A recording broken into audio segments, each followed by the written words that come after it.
and no rules or structure or anything like that. Dude, so when I they feel come your back, pain. it's I'm second regularly half. like, okay. Yeah, with the second Mhm. half. The first half, I have sympathy, I have empathy, and then of course we won't, but we could get into the whole discussion of did this shit exist when we were kids and we just didn't realize it, or how much is society going, "Aw, you're okay," Oh, and how much is oh, something we just didn't know about?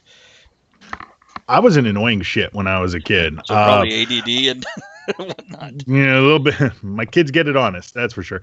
Uh, No, because I used to talk about Star Wars with my dad because I would read all the books and all this stuff. And one day I'd flat out asked him, I was like, hey, Dad, I didn't realize you like Star Wars that much. And he looked at me and gave me the best bit of advice that I could have ever heard as a parent. He said, honestly, Richard, I don't give a shit about Star Wars, but it matters to you. So I listen. And I was like, oh, okay, cool. I've told my son And that of about course, Lily Cress. Yeah. Go on. Of course, what?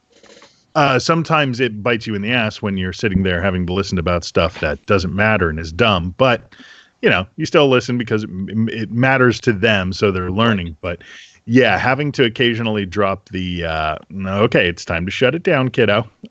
So that way they're not actually stepping into territory that could get them in trouble, but giving them that little bit of leeway for conversation, Right. but also acknowledging like, nah, you don't interrupt adults when they're talking. You get somebody's attention and then wait your turn once they acknowledge you.